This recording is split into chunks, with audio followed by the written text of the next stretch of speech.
நேயர்கள் அனைவருக்கும் உங்கள் நலம் விரும்பி ஆஸ்ட்ரோ ராஜகுமாரியின் இனிய வணக்கம். ஸ்ரீ காலபைரவரின் கருணையினாலும் அருளாலும் நோய் நொடி இல்லாமல் உங்கள் இல்லங்களில் எப்பொழுதும் இன்பம் பொங்கட்டும் என்று ஸ்ரீ காலபைரவரை வேண்டி வணங்கிக் கொள்கிறேன். இன்று நாம் 4/9/2023 குரு வக்ரமாகிறார். அதுக்கு முன்னாடியே சனி வக்ரமாகி உட்கார்ந்துருக்காரு. ஆனா 4/11/2023 அன்று சனி வக்ர நிவர்த்தி ஆகிறார். கிட்டத்தட்ட 62 நாட்கள் 2 பெரிய கிரகம் வக்ரமாகி உட்கார போகுது. ஏன் கிரகம் வக்ரம் ஆகுது? ஒரு நீள்வட்ட பாதையில் சூரியனை சுற்றி இந்த கிரகங்கள் எல்லாம் சென்று கொண்டு இருக்கின்றன. இதுல ஆக கடைசியாக இருக்கக்கூடியது குருவும் சனியும். இந்த கிரகத்துல பாத்தீங்க அப்படின்னா சூரியனுக்கு அப்புறம் புதன், சுக்கிரன், செவ்வாய், இடையில வந்து உங்களுக்கு பூமியும் இந்த சந்திரனும் வந்து கொண்டு இருக்கிறார். அதற்கு அப்புறம்தான் குருவும் சுக்கிரனும், குருவும் சனியும். இவ்வாறாக இருக்கும் பொழுது 2 மாபெரும் கிரகங்கள் வக்ரமாகி நிற்கின்றன. இதுல என்னன்னா சனி வக்ரத்தோடு 3ஆம் பார்வையாக குருவை பார்க்கிறாரு, அது ஒரு பிரச்சனை. வக்ரமான குருவோட ராகு நிற்கிறாரு. குரு நல்லவர், அவர் பார்க்கும் பார்வை எப்பேற்பட்ட பிரச்சனைகள் இருந்தாலும் அதை தீர்க்க வல்லது. குரு ரொம்ப அறிவாளியாக செயல்படக்கூடிய ஒரு கிரகம். அதனாலதான் பணத்துக்கு அதிபதியாக, அதுவும் பெரும் பணத்துக்கு அதிபதியாக குருவை வச்சாங்க. சனி கர்மத்துக்கு ஒரு சனி அப்படிங்கிறது நம்மளுடைய கர்மாவுக்கு ஏற்ற பலனை கொடுக்கக்கூடியவர். அதனாலதான் இந்த 2 பயிற்சி வரும் பொழுது நமக்கு பக்குங்குது. இதே நிலையில குரு போன ஜென்ம கர்மாவை கொண்டுட்டு வந்து சேர்க்கக்கூடியவர். அதனாலதான் குழந்தை காரகன் குருவாக இருக்குது. நம்ம போன ஜென்மத்துல என்ன கர்மாவோ அந்த கர்மா நமக்கு பிள்ளையா வந்து பிறக்கும்.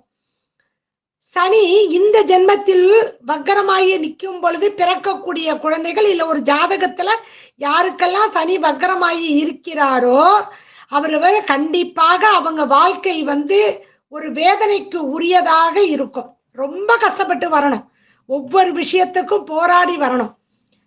அதே நிலையில சனி வக்ரமாகி 8ஆம் இடத்தை பார்த்தாங்கன்னு வச்சுக்கீங்க, எந்த ஒரு ஜாதகத்திலையும் அவங்க இந்த ஜென்மால பட வேண்டிய அத்தனையும், ஏன்னா 8ஆம் இடங்கிறது ஆயுள் பாவம், இவன் 10ஆம் பார்வையாக பார்த்துட்டாருன்னு வச்சுக்கீங்க, கேட்கவே வேண்டாம். 10 கர்மஸ்தானம், அவ்வளவு சீக்கிரமா உயிர் போகாது. தற்கொலை பண்ணிக்கணும்னு நினைச்சாலும் உயிர் போகாது. ஏன் அப்படின்னா இந்த ஜென்மத்துல நீ அனுபவிக்கிறத அனுபவிச்சுட்டு போகணுங்கிறதுல கராரா நிற்கக்கூடியவர் சனி பகவான். அப்ப இந்த நீள்வட்ட பாதையில் இந்த குரு சனி இவர்களுக்கு 5ஆம் இடத்துல சூரியன் வரும் பொழுது இவர்களுக்கு இந்த ஒளி வட்டம், இந்த சுயேட்சையினுடைய அளவு குறையும். அதனால நட்சத்திரங்கள் எல்லாம் மேல வேகமா போய்கிட்டே இருக்கும். அப்போ இந்த குரு சனி இவற்றுக்கு எந்த கிரகமாக இருக்கட்டும், குரு சனி புதன் சுக்கிரன் இவற்றுக்கு செவ்வாயும் இருக்கட்டும், ராகு கேதுவை தவிர மற்ற கிரகங்களுக்கு 5ஆம் இடத்தில் சூரிய பகவான் வரும் பொழுது வக்ரம் ஆரம்பிக்கும். இதுல உச்சகட்ட வக்ரம் எப்ப அப்படின்னா 7ஆம் இடத்துல சம சத்தம பார்வையில நிற்கும் பொழுது உச்சகட்ட வக்ரம். 8ல அந்த வக்ரத்தை விட்டு கொஞ்சம் மெதுவா வரும். 9ஆம் இடத்துக்கு சூரியன் வரும் பொழுது முழுவதுமாக வக்ர நிவர்த்தி ஆகும். சோ இதுதான் அந்த வக்ரத்தினுடைய டீடைல்டு. அப்போ அந்த சூரியன்ல இருந்து கிடைக்கக்கூடிய கதிர்வீக இந்த கிரகத்திற்கு கிடைக்காது, எந்த கிரகமாக இருந்தாலும்.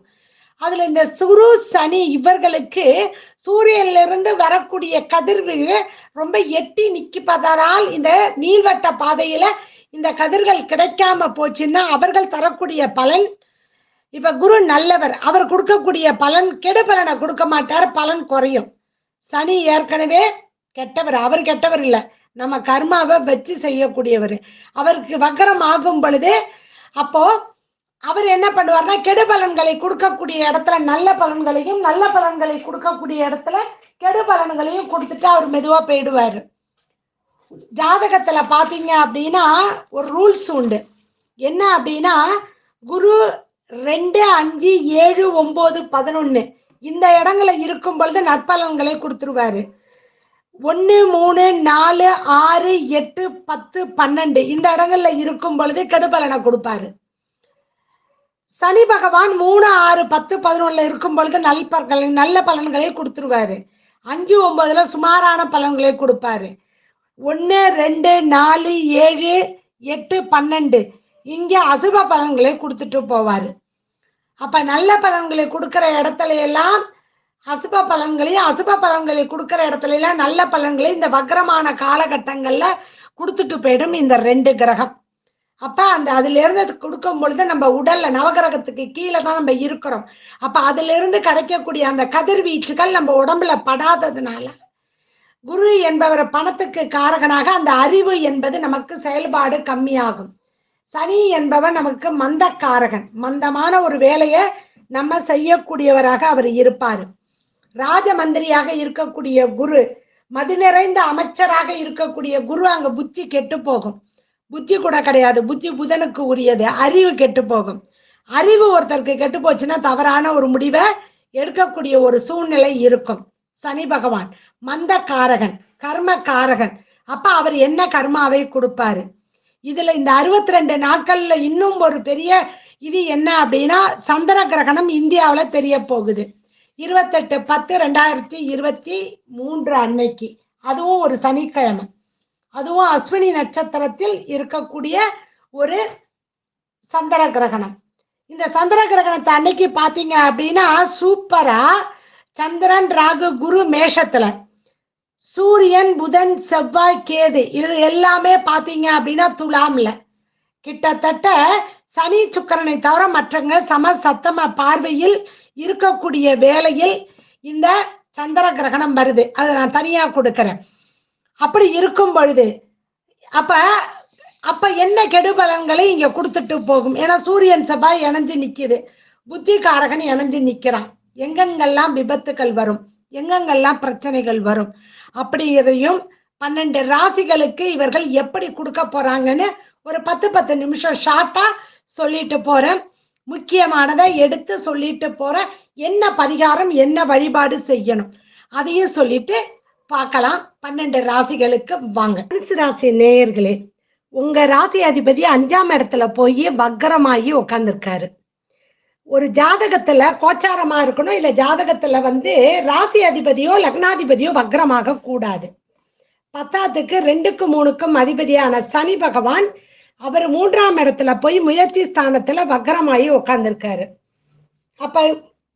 அப்படி உட்காரும் பொழுது 5ல ராகு, 11ல கேது. 11ல கேது இருக்கிறது நல்லதுதான், நல்ல ஒரு லாபம் எல்லாவற்றையும் கொடுக்கும். ஒரு 98% உங்க ராசி அதிபதி 5ஆம் இடத்துல இருக்கும் பொழுது நல்ல பலனை கொடுக்கறதுக்கு அவர் ரெடியா இருந்தாரு. ஆனா இப்போ நிலைமை கொஞ்சம் தலைங்கீழ மாறி போயிருக்குது. என்ன அப்படின்னா, உங்க ராசி அதிபதி போய் உட்காந்து வக்கரமானது தப்பு கிடையாது, ஆனா ஒரு கெட்டவனோட போய் வக்கரமாயிருக்காரு. அப்படி இருக்கும் பொழுது பாக்கியஸ்தானத்தை சனியும் குருவும் சேர்ந்து பாக்குறாங்க. ஏற்கனவே சனி ஏற்கனவே 3ஆம் பார்வையாக குரு ராகுவா பார்த்துக்கிட்டு இருக்காரு. 10க்கு பாக்கியஸ்தானத்தை சேர்ந்து வேற பாக்குறாங்க. பாக்கிய உன்னதி கெடும், யார் சொன்னாலும் கேட்க மாட்டீங்க. ஏற்கனவே தனுசு ராசிக்காரங்களுக்கு கொஞ்சம் இது அதிகமாகவே இருக்கும். மமதைன்னு சொல்லுவாங்கல்ல, அது கொஞ்சம் எல்லாம் எனக்கு தெரியும் அப்படின்னு இருப்பாங்க. ஏன் அப்படின்னா அந்த குரு எப்பயுமே யாருக்கும் கீழ்ப்படிஞ்சு போக மாட்டாரு. என் வழி தனி வழின்னு போற ஒரு குரு, சரியா? கர்மா வழியே என் வழி அப்படின்னு போற ஒரு சனி. சோ அப்படி இருக்கும் பொழுது சுய புத்தியில உங்க குழந்தைகள் ஸ்தானத்துல இடத்துல போய் வக்கரமாகி உட்கார்ந்துருக்கு. பிள்ளைகளுக்கு அவங்க தசா புத்தி நல்லா நடக்கலைன்னா தேவையில்லாத உடல் உபாதைகள், பிரச்சனைகள் வருவதற்கான வாய்ப்பு இருக்குது, விபத்துகள் வருவதற்கு வாய்ப்பு இருக்குது. கவலைப்படாதீங்க.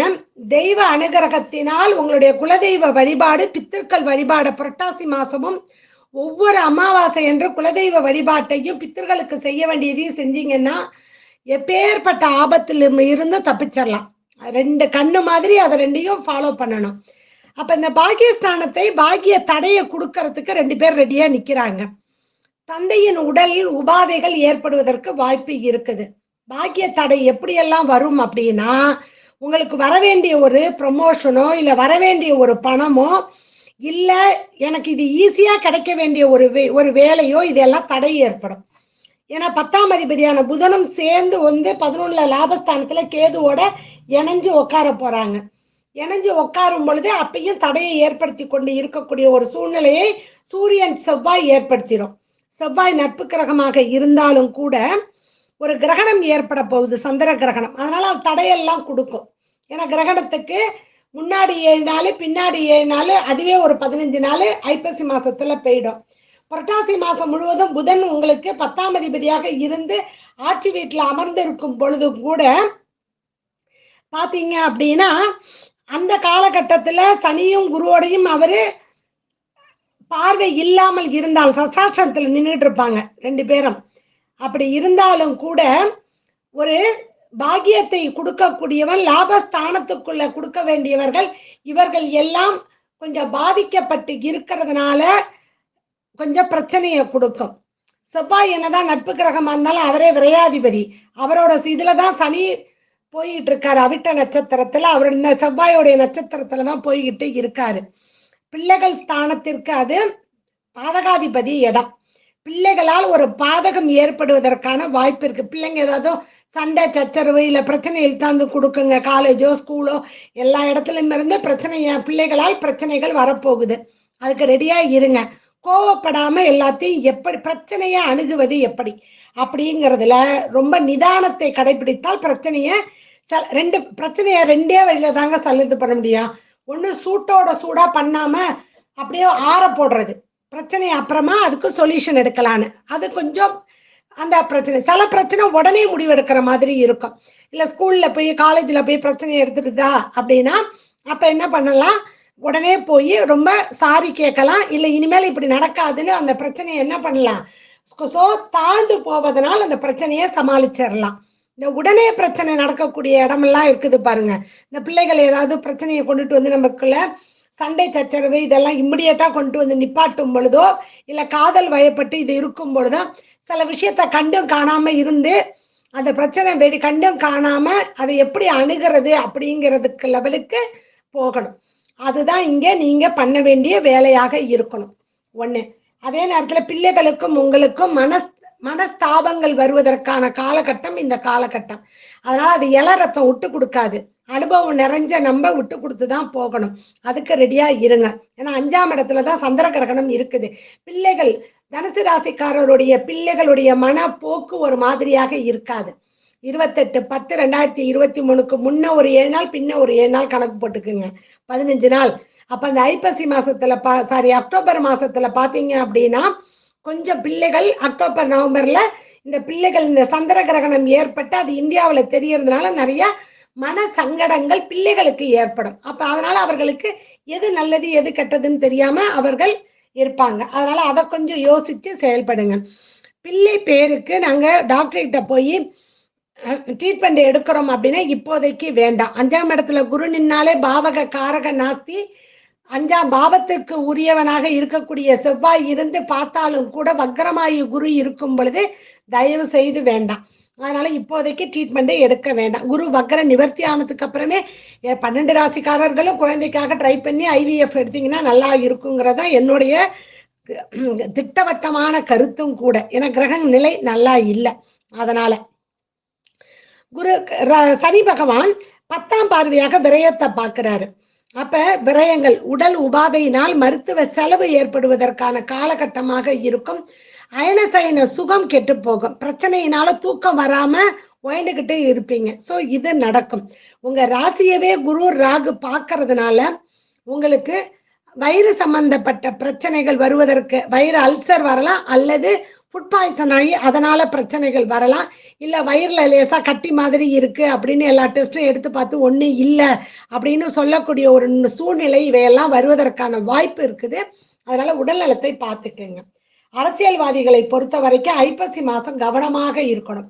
11ஆம் இடத்துல கேது நிக்கிறான்னு தைரியத்தோட செயல்பட்டீங்கன்னா சூரியன் நீச்சமாகி செவ்வாயோட இணைஞ்சு புதன் இணைகிறாரு. புதன் 7க்கும் 10க்கும் அதிபதி, உங்க ராசிக்கு பாதகாதிபதி. இன்னொன்னு 10ஆவதுக்கு குரு ராகு 7ஆம் இடத்துல இருந்து பாக்குறாரு.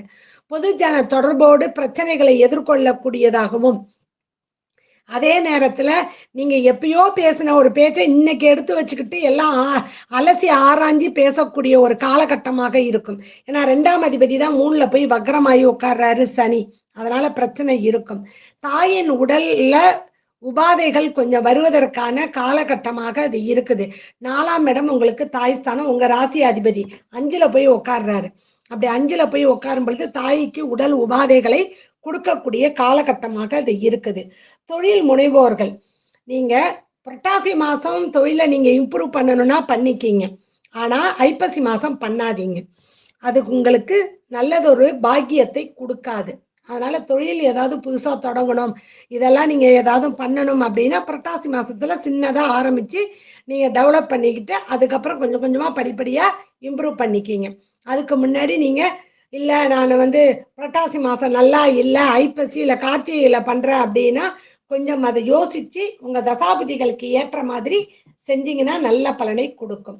இடமாற்றம், வேலை மாற்றம் இப்போதைக்கு நீங்க பெருசா எதுவும் எதிர்பார்க்காதீங்க, சரிங்களா? அதனால இப்போதைக்கு வராது. கோச்சாரத்துல அதுக்கு வாய்ப்பு இல்லை, அதனால வருவதற்கான வாய்ப்பு கிடையாது, பார்த்துக்கங்க. திரைப்படத்துறையில் இருக்கக்கூடிய அனைத்து அன்பர்களுக்கும் வேலை கண்டிப்பாக கிடைக்கும். பண வரவு புரட்டாசி மாசம் நல்லா இருக்கும், சரிங்களா? கொஞ்சம் ஐப்பசி மாசத்துலதான் அடி வாங்கும், மற்றபடி நல்ல பலன்களே கொடுக்கும். இதெல்லாம் பிளஸ் பாயிண்ட், சரிங்களா? மறைமுகமாக இந்த 8ஆம் இடத்து அதிபதி உங்க ராசியில உட்கார்றாரு, அஷ்டமாதிபதி. அப்ப கொஞ்சம் உங்களுடைய உடல் மனம், உங்க இதுக்கு திரிகோணத்துலதான் சந்திர கிரகணம் ஏற்பட போகுது. அதனால உங்களுடைய உடல் மனம் நம்ம என்ன பண்றோம் ஏது பண்றோம் அப்படின்னு ஒரு செல்ஃப் அனாலிசிஸ் பண்ணிக்கிங்க. 1க்கு 4 முறை நீங்க செய்யக்கூடிய ஒரு முக்கிய முடிவுகளை வீட்டுல இருக்கக்கூடியவர்களோட கலந்து ஆலோசனை பண்ணுங்க. வெல்விஷர் கிட்ட கேட்டுக்கங்க.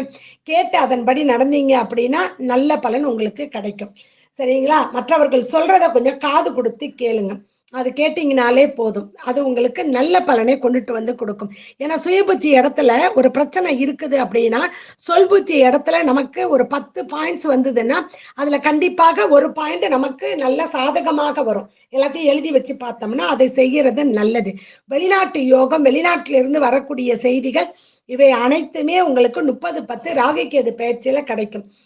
அதுக்கப்புறம் தான் உங்களுக்கு நல்ல திருப்பங்கள் வரும். வெளிநாட்டு யோகம் வரக்கூடியது உங்க ராசியில தான் பாத்தீங்கன்னா மூல நட்சத்திரம் இருக்குது. அதற்கு உரிய சித்தர் பதஞ்சலி, அவருடைய சமாதி ராமேஸ்வரத்துல இருக்குது. பூராட நட்சத்திரம் உங்களுடைய ராசியில இருக்குது. அதுக்கு உரிய சித்தர் ராமதேவர். அவரு ராமதேவர் என்னும் யோகோப்பு சித்தர் அழகர் மலை அப்படிங்கிற அந்த இடத்துல இருக்கு. அங்க சென்று நீங்க வழிபாடு செய்யறது உத்தமம். அடுத்தது உத்திராடம் 1ஆம் பாதம் உங்க ராசியில தான் இருக்கு. கொங்கணர் சித்தரது உங்களுடைய நட்சத்திரத்துக்கு கொங்கணர் சித்தரை வழிபாடு செய்யணும். அவருடைய ஜீவ சமாதி திருப்பதியில இருக்குது. அப்ப இந்த 3 நட்சத்திரக்காரர்களும் பதஞ்சலி, ராமதேவர், அடுத்தது கொங்கணர், இந்த 3 சித்தர்களை வழிபாடு செய்து உங்களை நீங்க பௌர்ணமி அன்னைக்கு வழிபாடு செய்யணும். உங்களை நீங்கள் அந்த நேர்மறை எண்ணங்களை எல்லாம் நீங்க உங்களை டெவலப் பண்ணும் பொழுது ஆட்டோமேட்டிக்காக எதிர்மறை எண்ணங்கள் உங்களை விட்டு செல்லக்கூடியதாகவே அமையும். அப்ப நல்ல ஒரு முடிவு, நல்ல ஒரு எண்ண ஓட்டம் இவையெல்லாம் இருக்கும். வாழ்க்கையின் மீது வெறுப்பு இல்லாம மன விரக்தி இல்லாமல் இருக்கலாம். அதனால இதை நீங்கள் கண்டிப்பாக கடைபிடிக்கணும். நீங்கள் எல்லோரும் இன்புற்று இருக்க வேண்டும் என்பதற்காக சித்தரை கெட்டியாக கையில் பிடித்து கொண்டு நீங்க இந்த காலகட்டத்தை கடந்து வர வேண்டும் என்று நானும் வேண்டி வணங்கிக் கொள்கிறேன். அடுத்தது மகர ராசிக்கு என்ன தர போகின்றன இந்த கிரகங்கள் அப்படிங்கிறத பார்ப்போம் வாங்க. நன்றி, வணக்கம்.